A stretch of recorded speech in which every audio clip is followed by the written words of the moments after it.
اساف اور نائلہ دو لوگ یمن سے آئے، مرد اور عورت، انہوں نے بیت اللہ کے اندر گناہ کیا، بیت اللہ کے اندر زنا اور بدکاری کی۔ اللہ تعالیٰ نے دونوں کے اجسام کو پتھر کا بنا دیا، اور بعد میں ام المومنین سیدہ عائشہ صدیقہ رضی اللہ تعالیٰ کی روایت کے الفاظ ہیں جنہیں تمام مفسرین نے لکھا ہے، اور سیرت نگار امام محمد بن اسحاق، محمد بن حشام، جتنے مورخین ہیں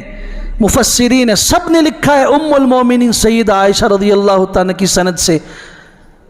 اماں خود فرماتی ہیں یہ بات مکہ کے بچے کو معلوم ہے کہ یہ دو پتھر جو صفا اور مروہ کی پہاڑی پہ رکھے ہوئے تھے، جن کی وجہ سے لوگوں نے کہا کہ یہاں پر تو وہ دو پتھر ہیں جو بت بنے ہوئے ہیں،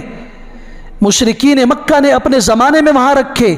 تاکہ لوگوں کی ان پہ نظر پڑے اور عبرت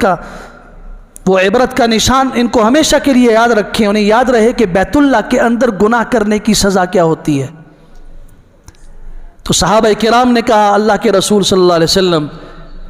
یہاں تو یہ دو بت ہیں، تو ہم صفا اور مروہ کے بیچ میں سعی کریں گے، تو وہ سعی تو بظاہر بتوں کی طرف ہوگی۔ تو قرآن مجید نے کہا نہیں، ان الصفا والمروہ من شعائر اللہ، صفا اور مروہ تو اللہ کی نشانیوں میں سے ہے۔ جو یہاں حج کے لیے آئے یا عمرے کے لیے آئے اس نے سعی کرنی ہے، لازم سعی کرے گا، وہ واجبات میں داخل کیا اس کو۔ جس نے حدود حرم کے اندر وَمَن يُرِدْ فِيهِ بِإِلْحَادٍ بِظُلْمٍ نُذِقْهُ مِنْ عَذَابٍ أَلِيمٍ، اب جہاں اللہ نے وقتی طور پہ سزا نہیں دی تو وہ امتحان تھا اہل ایمان کا، اس کے پیچھے بھی قصور ہمارا ہے، امت مسلمہ کا ہے۔ تاریخ پڑھیے، جس وقت قرامطہ نے بیت اللہ پہ حملہ کیا تھا اور یہ ظلم کیا تاریخ کا بدترین، اس وقت امت مسلمہ پاش پاش ہو چکی تھی، ایک خلیفہ پہ کوئی جمع نہیں تھے۔ مصر میں خلیفہ اور ہے، شام میں اور ہے، عراق میں اور ہے، یمن میں اور ہے، مکہ میں اور ہے۔ جہاں امت مسلمہ میں یہ پھوٹ پیدا ہوئی، انتشار کا شکار ہوئے، اللہ تعالیٰ نے ان پہ ایسے کوڑا برسایا، باہر سے چھوٹا سا لشکر آیا اور ان کے سب سے مقدس ترین مقام کی بے حرمتی کر کے چلا گیا۔ اس سے بیت اللہ کی عظمت میں کوئی فرق نہیں پڑا۔ 22 سال تک حجر اسود جب نہیں تھا تو مسلمان خالی اس جگہ کو، اس دیوار کو بوسے دیا کرتے تھے اور اس پہ ہاتھ لگا کے استلام کیا کرتے تھے کہ اس جگہ پہ حجر اسود ہوا کرتا تھا۔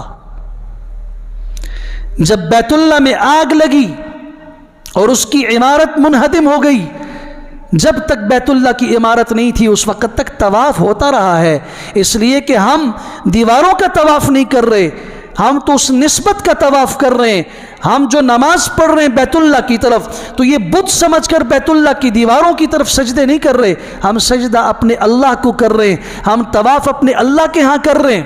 ایک جگہ تاکہ پوری دنیا، شرق و غرب، شمال و جنوب کے مسلمانوں میں اتحاد ہو، ان سب کا رخ ایک طرف ہو۔ اس حکمت کے پیش نظر جب بیت اللہ کی عمارت نہیں تھی تب بھی وہاں طواف ہو رہا تھا، اسی انداز سے ہو رہا تھا۔